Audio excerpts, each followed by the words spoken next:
Okay, welcome back to the channel. I hope everyone is doing well today. Shout out to all the subscribers as always, and gratitude to anyone new locked in. I appreciate it. So, in his recent interview, Subriel Matias has actually openly said that he would fight the devil. And guess what? I believe him. I actually believe him. This guy is actually crazy. Like, I absolutely love his energy. I mean, if you look in his eyes, if you look hard enough, I mean, this is somebody that's basically almost died.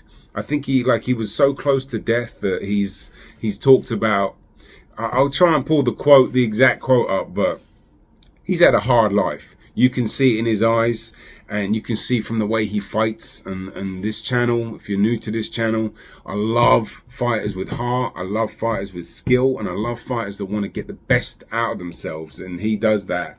And look, he's the reason why I'm making this video really is because I'm curious to know who he can fight, because he was rumored to fight Liam Paro, which would have been a really good fight. I just made a video about him signing to Eddie Hearn.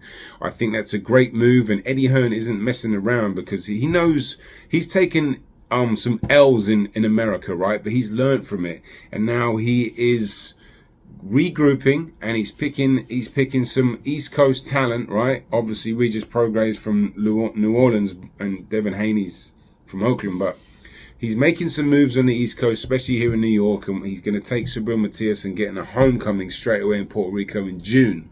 Question is, who's he going to fight? Because if you go down the 140 list and you look at the Matchroom fighters, I personally wouldn't want to see him in there. We know Jack Catterall is linked up with Josh Taylor. I'll probably do a video about that tomorrow or the day after. Richardson, Hitchens, you don't want to see that fight just yet. That could be quite boring because Hitchens is a diffuser, very talented, and just a supreme boxer. And that's for me the only kryptonite that I think Subriel Matias would fall short on, is an elite boxer like Devin Haney, for example.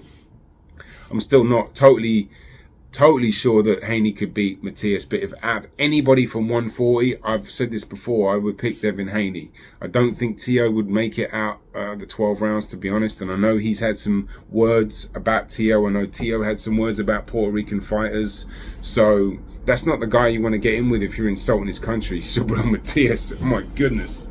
I mean, he will make you pay for that.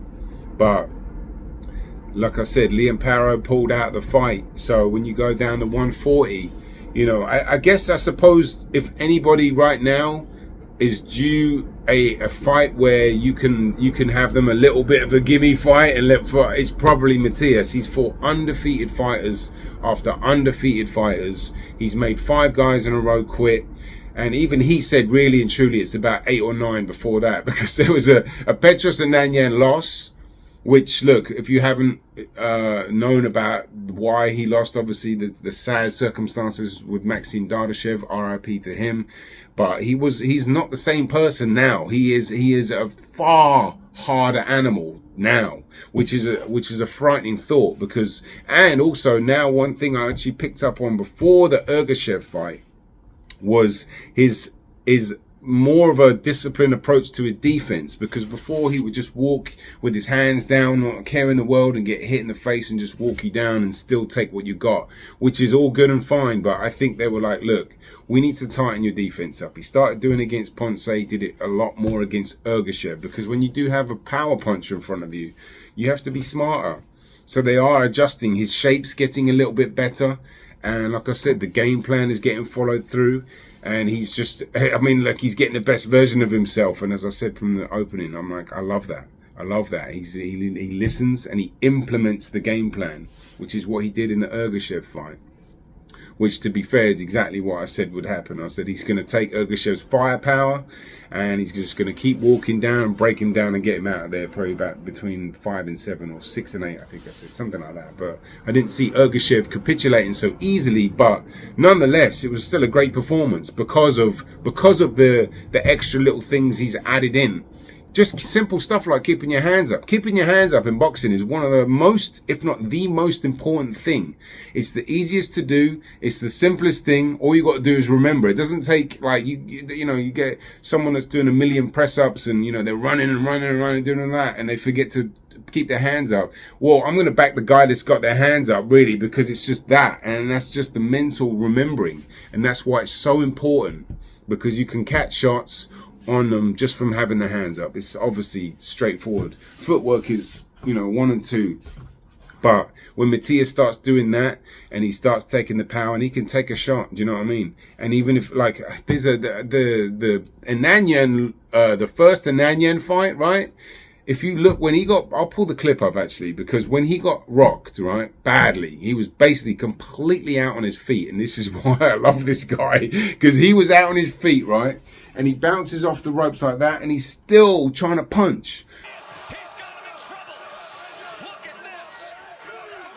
That is being ruled a knockdown, saying that the ropes held him up. Can you believe this? I'll watch it closely.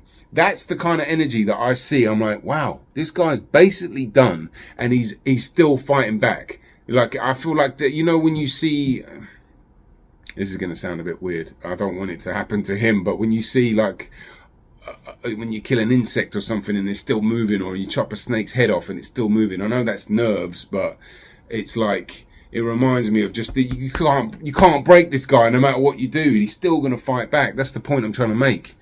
I went in a roundabout way to get it, but that's why I'm like, I'm so drawn to that type of energy, because that is, you're gonna, like, you know, you have to literally take him out to get him to stop trying to take you out.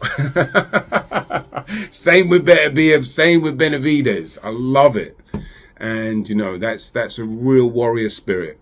And that's why he's so fascinating to watch. And I wish him nothing but the best. And I think he's great with Eddie Hearn. I think Hearn's going to get him active. I think he's going to build him up, and he's going to make him an absolutely massive superstar.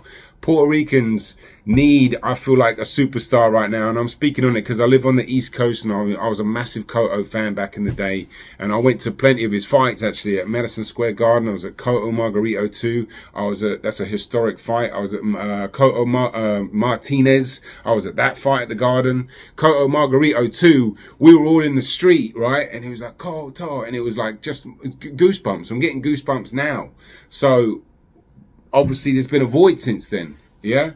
And there's been a couple of names, you know, Berlanga was thrown out there. Obviously, Xander Zayas is highly touted. He's got the charisma, but Matias, he just resonates with, like, power and heart, that kind of courage. I mean, who doesn't like that? I'm not saying Xander Zayas has got the charisma and he's got the style, absolutely. But right now, my money's on Matias. Do you know what I mean? Anytime his fights come up, I just mark it down in my calendar. But look, that's it from me. Let me know your thoughts. If you know anybody that stands out in the 140 division, let me know in the comments below. And from the meantime, have a great week. It's Sunday today. I hope you have a lovely week. Boxing on the Edge. Take care of yourself.